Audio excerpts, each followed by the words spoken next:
Você já se perguntou o que realmente aconteceu nas últimas horas de Jesus?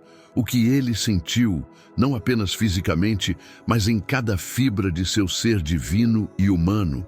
O que o céu inteiro presenciou, em um silêncio reverente e expectante, naquele momento cósmico em que o Filho de Deus derramou seu sangue pela humanidade pecadora? Prepare-se para uma imersão profunda, porque esta história não é apenas um relato histórico. Ela vai mudar sua maneira de ver a cruz e pode transformar sua fé para sempre. Já compartilhe este vídeo com alguém que precisa, mais do que nunca, entender o verdadeiro e incompreensível amor de Deus. A jornada que levou Jesus ao Gólgota não começou na manhã da crucificação, mas muito antes, na eternidade, quando o plano da redenção foi traçado. Naquela manhã fatídica, porém, a realidade física do sofrimento se impôs com brutalidade. Carregando ele mesmo a cruz, Jesus saiu para o lugar chamado Caveira, que em hebraico se chama Gólgota. Não era uma cruz inteira, mas a parte horizontal, o madeiro pesado que seria seu último fardo terreno. O peso do madeiro era apenas uma fração do peso dos pecados do mundo que ele carregava sobre seus ombros. Ele estava ferido, ensanguentado, o corpo já exausto e massacrado pelas agressões da noite anterior. A surra que recebeu na fortaleza de Antônia, após o julgamento de Pilatos, fora bárbara. A flagelação romana não era um mero castigo, era uma tortura destinada a dilacerar a carne e expor os ossos. Segundo Isaías 53:5, que profeticamente descrevia seu sofrimento. Mas ele foi ferido por causa das nossas transgressões e moído por causa das nossas iniquidades. O castigo que nos traz a paz estava sobre ele, e pelas suas pisaduras fomos sarados. Cada chicotada rasgou sua pele, músculo e nervos, preparando-o para o final ignominioso. Cada passo doía, cada respiração era um esforço imenso, uma luta contra a dor lancinante que irradiava de suas costas, peito e membros. A coroa de espinhos, não um adorno simbólico, mas uma coroa de tortura, penetrava em seu couro cabeludo, causando um sangramento constante que se misturava com o suor e a poeira do caminho. O povo olhava, alguns movidos pela curiosidade mórbida, outros em pranto, como as mulheres de Jerusalém que choravam por ele, às quais Jesus se voltou com uma compaixão final, dizendo em Lucas 23:28, Filhas de Jerusalém, não choreis por mim, antes chorai por vós mesmas e por vossos filhos. Havia também aqueles que zombavam, cuspindo palavras de escárnio e desprezo, cumprindo o que estava escrito em Salmos 22:7. Todos os que me veem zombam de mim, estendem os lábios e meneiam a cabeça.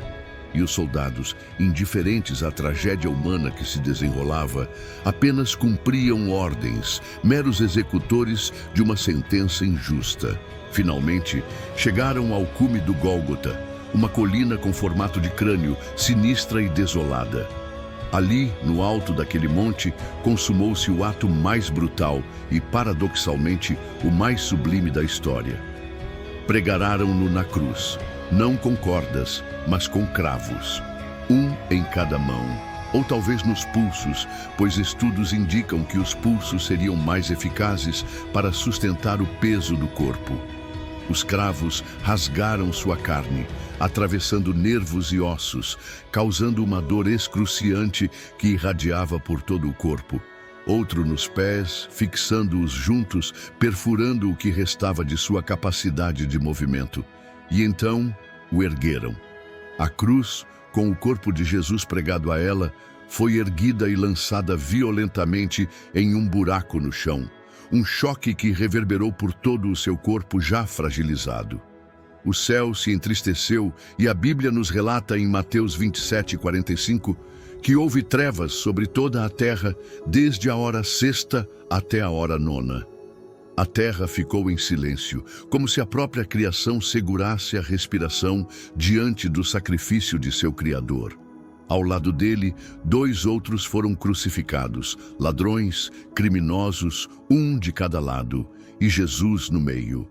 O centro da redenção entre 2 pecadores, cumprindo a profecia de Isaías 53:12.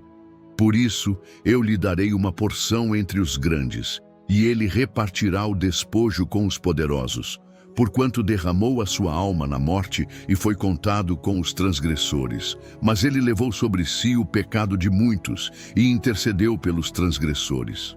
Ele, o Santo, se fez pecado por nós, posicionado entre os que eram a encarnação do pecado, que ele estava ali para redimir.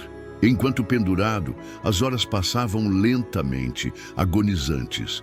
A dor era constante, excruciante, física e espiritual. A asfixia começava a se instalar à medida que os músculos do diafragma se cansavam e a capacidade de respirar se tornava um tormento. Para inspirar, era preciso empurrar o corpo para cima, com os pés perfurados, e para expirar, apoiar-se nos pulsos feridos. Era um ciclo interminável de dor. Mas as palavras de Jesus naquele momento não foram de ódio, nem de revolta. Elas foram a manifestação mais pura do amor divino. A primeira e mais impactante foi de perdão. Ele olhou para aqueles que o crucificaram, os soldados que cravavam os pregos, os líderes religiosos que arquitetaram sua morte, a multidão que clamava por sua condenação, e disse: Pai, perdoa-lhes, porque não sabem o que fazem. Lucas 23:34. Um amor incompreensível, uma compaixão divina que transcende a lógica humana. Mesmo no auge de sua agonia, ele pensava na salvação de seus algozes. Que lição monumental para nós, que muitas vezes nos recusamos a perdoar ofensas muito menores.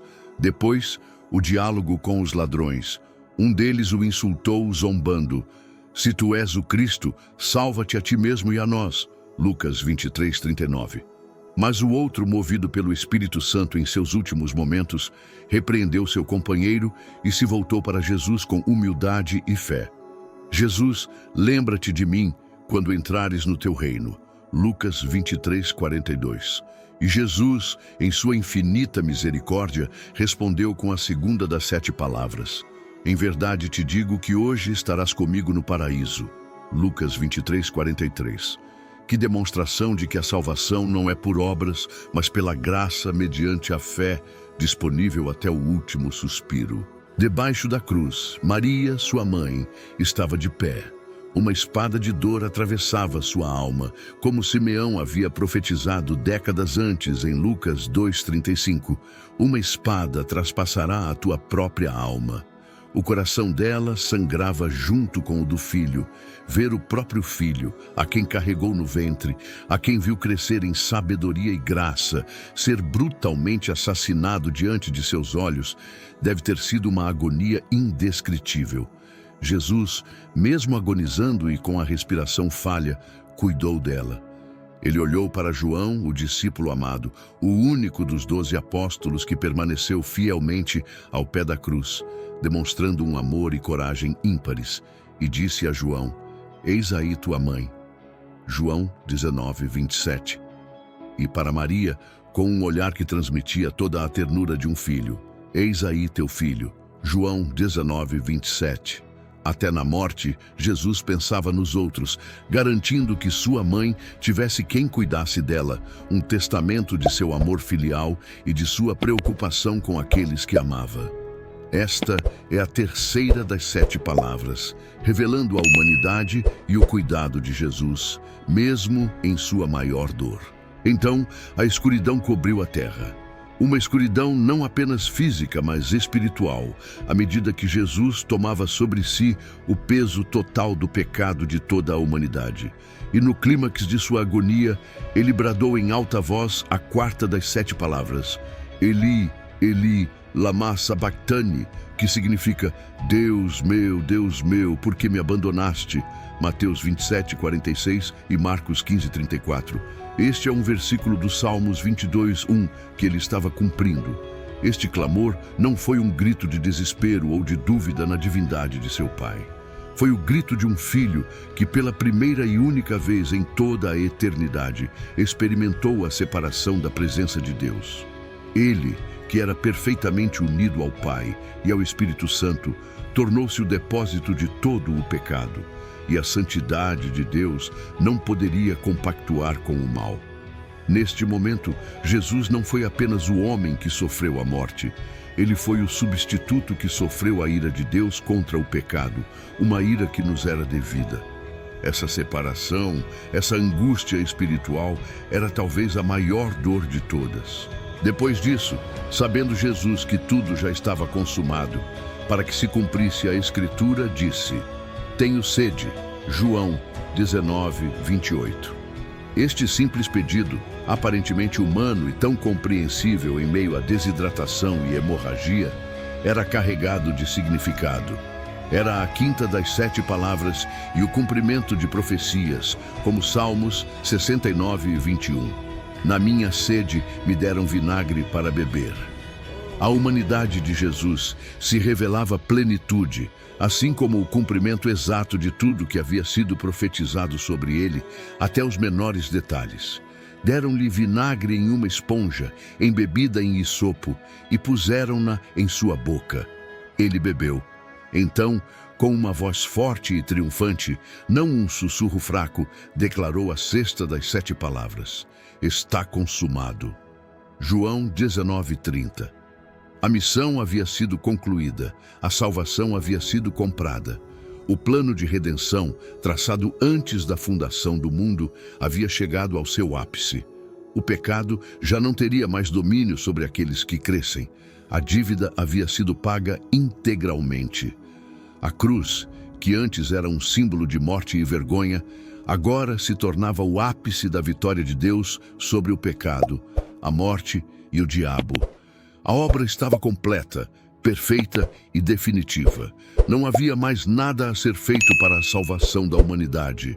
E, inclinando a cabeça, entregou o Espírito. João 19:30. Esta foi a 7ª e última das 7 palavras, proferida em Lucas 23:46. Pai, nas tuas mãos entrego o meu espírito. Um ato de entrega voluntária, não uma rendição forçada. Ele deu sua vida, ninguém a tirou dele. No instante de sua morte, os sinais cósmicos foram inegáveis. O céu se escureceu por 3 horas, uma escuridão sobrenatural, não um eclipse. A terra tremeu com um terremoto violento que rachou rochas. E o mais significativo, o véu do templo se rasgou de alto a baixo. Mateus 27:51. Este não foi um rasgo acidental ou humano. O véu que separava o santo lugar do Santo dos Santos no Templo de Jerusalém era uma cortina espessa e pesada, impossível de ser rasgada de cima para baixo por mãos humanas. Era o sinal divino. Era a proclamação de que o acesso ao Pai estava agora liberado, não mais restrito ao sumo sacerdote uma vez por ano. Nada mais separava o homem de Deus. A barreira do pecado havia sido removida pelo sangue de Jesus. A nova aliança, profetizada em Jeremias 31, 31, 34, havia sido selada, garantindo o acesso direto a Deus para todos que viessem a Ele por meio de Cristo.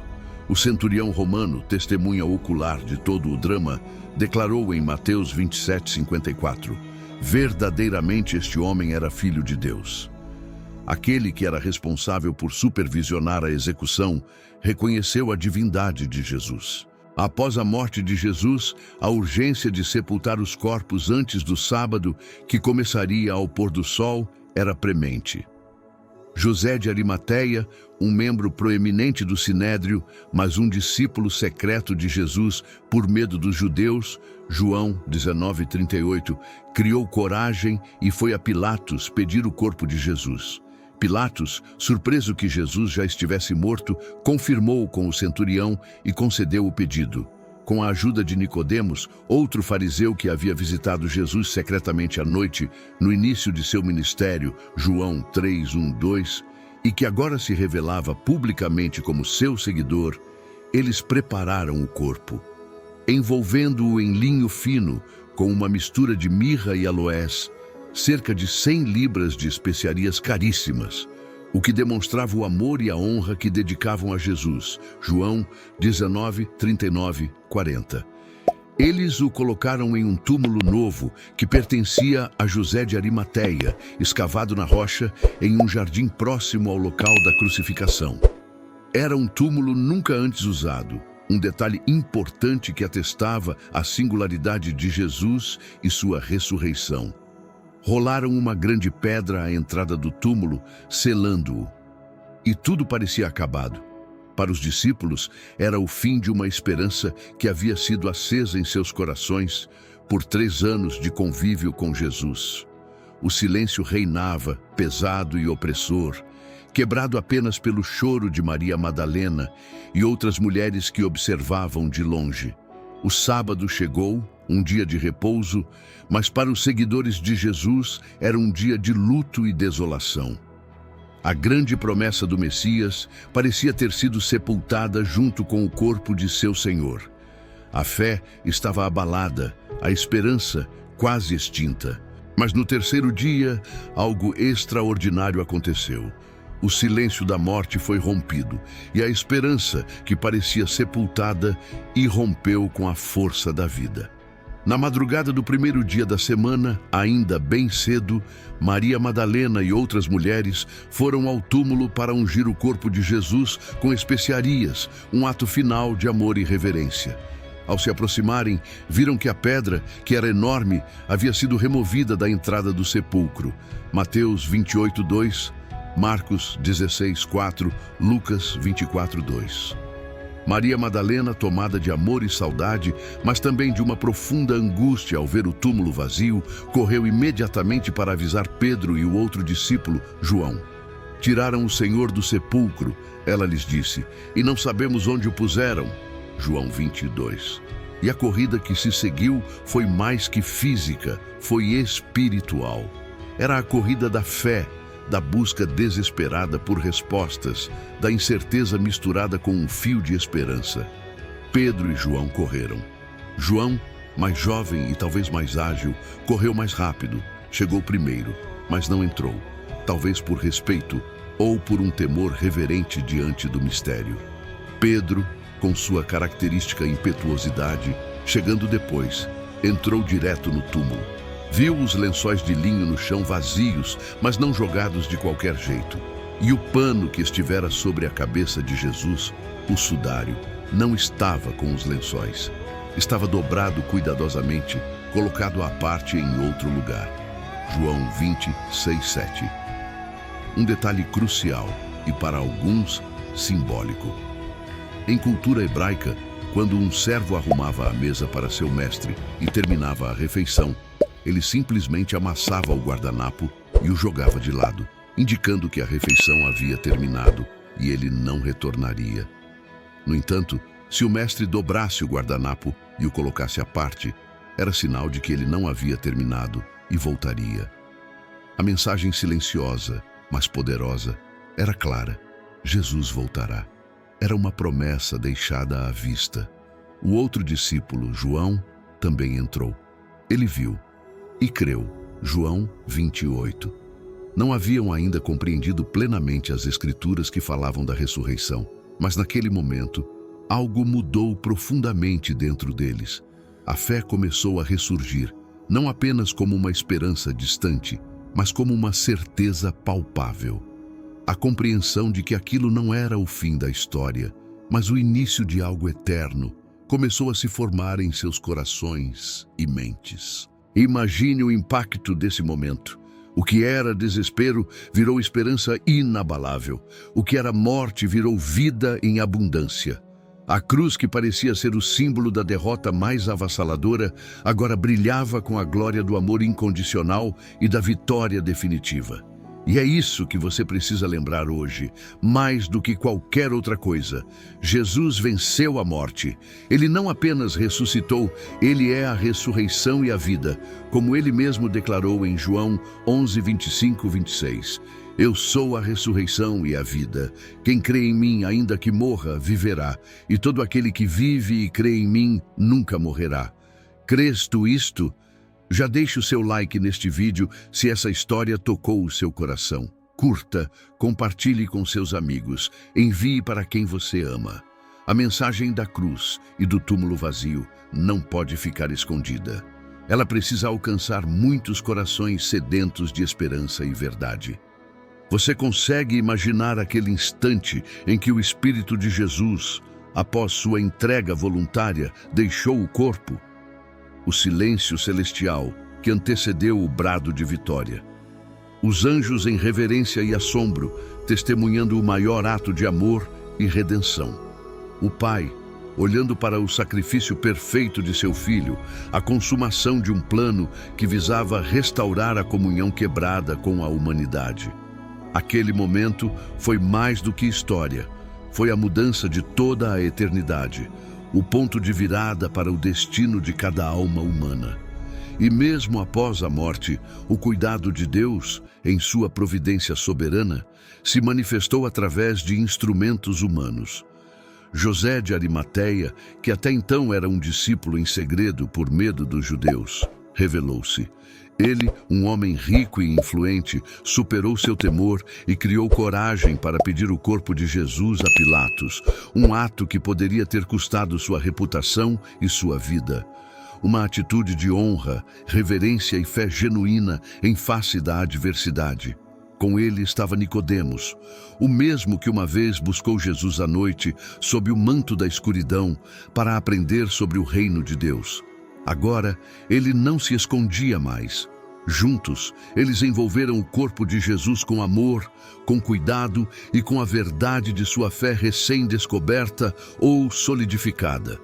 Aqueles que antes temiam as consequências, agora cumpriam um dever sagrado, um testemunho silencioso do impacto que Jesus havia causado em suas vidas. Enquanto o corpo de Jesus repousava no túmulo, os discípulos estavam dispersos. O medo tomava conta de muitos deles. Eles haviam abandonado Jesus em sua prisão e crucificação. A fé deles estava abalada, suas esperanças desfeitas. Mas o plano de Deus estava se cumprindo meticulosamente a despeito da desesperança humana. O sábado chegou, o dia de repouso, de acordo com a lei mosaica. Mas o céu já preparava o terceiro dia, o dia que mudaria tudo. O dia da virada, o dia da ressurreição. E foi na madrugada do primeiro dia da semana, ao amanhecer, que tudo mudou. A história da humanidade se partiu em duas, antes e depois da ressurreição. Maria Madalena, tomada por uma profunda dor e uma saudade incontrolável, foi até o túmulo, talvez buscando um último momento de conexão com seu mestre. Ao ver a pedra removida, sua mente se encheu de confusão e pânico. Ela não pensou em ressurreição, mas em profanação. Corre para avisar Pedro e João. E a corrida que se seguiu foi mais que física, foi espiritual. Era a corrida da fé, da busca por respostas, da tensão entre a dor e a esperança. Pedro e João correram, cada um com sua velocidade e com suas próprias expectativas. E ao verem o túmulo vazio e mais, ao verem os panos dobrados e o sudário à parte, a compreensão da promessa cumprida começou a se fazer presente. Eles viram e creram, como João 28 nos relata. A cruz foi apenas o começo, o instrumento do sacrifício supremo. O túmulo vazio foi a confirmação inequívoca de que o sacrifício foi aceito, a vitória alcançada. O plano perfeito do céu, traçado desde a eternidade, foi selado pela ressurreição de Jesus Cristo. E essa história, tão antiga e fundamental, continua viva e pulsante até hoje. Porque Jesus está vivo. Ele não é um personagem de um passado distante, mas uma realidade presente, o Senhor ressurreto que reina para sempre. Se você ainda não compartilhou este vídeo, agora é o momento. Alguém em sua vida precisa ouvir essa verdade libertadora. Mande no grupo da família, no grupo da igreja, para seus amigos, seus colegas de trabalho. Que essa mensagem poderosa da cruz e do túmulo vazio alcance o maior número de pessoas possível, porque o mundo, mais do que nunca, precisa de esperança. O pano dobrado dentro do túmulo, Um detalhe tão pequeno e, no entanto, tão carregado de significado é como uma promessa deixada à vista. Uma mensagem silenciosa, mas poderosa, ecoando através dos milênios. Eu voltarei. Jesus venceu a cruz, vencendo a maldição do pecado. Venceu o túmulo, vencendo o poder da morte. Venceu a morte, conquistando a vida eterna para todos que creem. E ele vive. Essa é a base, o alicerce inabalável da fé cristã. Essa é a certeza que nos move, que nos dá propósito, que nos enche de esperança em meio às tempestades da vida. Os soldados romanos que guardavam o túmulo e testemunharam o terremoto e a aparição do anjo foram pagos pelos líderes judeus para espalhar uma farsa, que o corpo havia sido roubado enquanto eles dormiam. Mateus 28, 11, 15. Mas os discípulos, antes amedrontados, antes covardes e dispersos, agora se tornariam destemidos, ousados e inabaláveis em sua fé. Algo os transformou radicalmente. Não era uma farsa ou uma invenção, era a verdade que eles haviam experimentado. Eles viram, tocaram, falaram com Jesus ressuscitado. Essa experiência os impulsionou a espalhar a mensagem do Evangelho por todo o mundo conhecido, enfrentando perseguições e martírios, uma prova inegável da veracidade da ressurreição. A cruz é a ponte entre Deus e o homem. Ela nos lembra de forma pungente e sacrificial que o amor de Deus vai muito além do que nossa mente limitada pode conceber. É um amor que não poupou seu próprio filho para nos resgatar. E o túmulo vazio nos garante que esse amor é eterno, invencível, e que nada pode deter o propósito de Deus para a salvação da humanidade.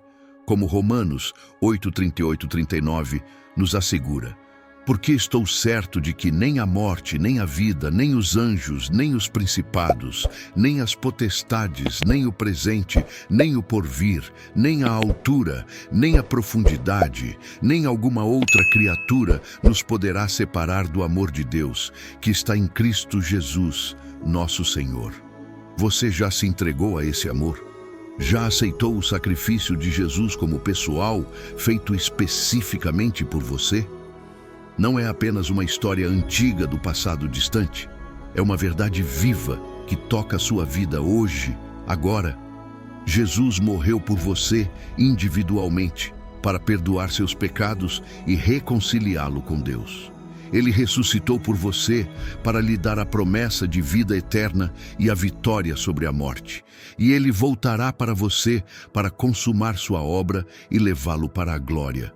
Curta, compartilhe e se inscreva no canal se ainda não for inscrito. Cada ação sua, por menor que pareça, ajuda essa mensagem de esperança e salvação a alcançar mais corações. Em um mundo que, mais do que nunca, precisa de luz e verdade. A cruz foi o palco da dor mais intensa que um ser humano poderia suportar e, simultaneamente, do amor mais profundo e sacrificial que já existiu. O túmulo foi a prova inegável do impossível se tornando real, da vida vencendo a morte de forma sobrenatural. E hoje, por causa do sacrifício de Jesus e de sua ressurreição, você tem acesso direto e irrestrito ao Pai. Porque Jesus abriu esse caminho, esse novo e vivo caminho, com o próprio sangue, conforme nos ensina Hebreus 10, 19 e 20. A antiga barreira foi removida, o véu foi rasgado. Não há pecado tão grande, tão terrível, tão arraigado, que ele não possa perdoar. Se confessarmos os nossos pecados, ele é fiel e justo para nos perdoar os pecados e nos purificar de toda injustiça, diz 1 João 1:9. Não há história tão quebrada, tão ferida, tão marcada por traumas e decepções que ele não possa restaurar e reescrever com sua graça. Não há coração tão ferido, tão endurecido, tão desesperançoso, que ele não possa curar e transformar com seu amor. Tudo começa na cruz, com o reconhecimento de nossa necessidade e a aceitação de seu sacrifício. E termina com a ressurreição, que nos dá a promessa de uma nova vida, de vitória sobre o pecado e a morte, e de uma eternidade com Ele. Se essa história te tocou profundamente, se ressoou em seu espírito e acendeu uma chama em seu coração, comente aqui embaixo. Jesus está vivo. Vamos juntos espalhar essa verdade, essa boa notícia que pode transformar vidas. Vamos reacender a fé em um mundo que muitas vezes se esquece do poder e da esperança que emanam da cruz e do túmulo vazio. O mundo precisa lembrar do que realmente aconteceu naquela colina, no Gólgota e naquele túmulo no jardim. E lembre-se, assim como o pano foi dobrado no túmulo, a promessa de Jesus está de pé, firme e inabalável. Ele vai voltar. É a certeza que nos impulsiona e nos dá força para perseverar. E quando isso acontecer, todo olho verá, sem exceção. Toda língua confessará que Jesus Cristo é o Senhor, para a glória de Deus Pai, como nos ensina Filipenses 2:10, 11. Toda lágrima será enxugada, e não haverá mais morte, nem pranto, nem dor, como prometido em Apocalipse 21:4. E viveremos com Ele para sempre, em sua presença gloriosa, desfrutando da comunhão perfeita que Ele restaurou.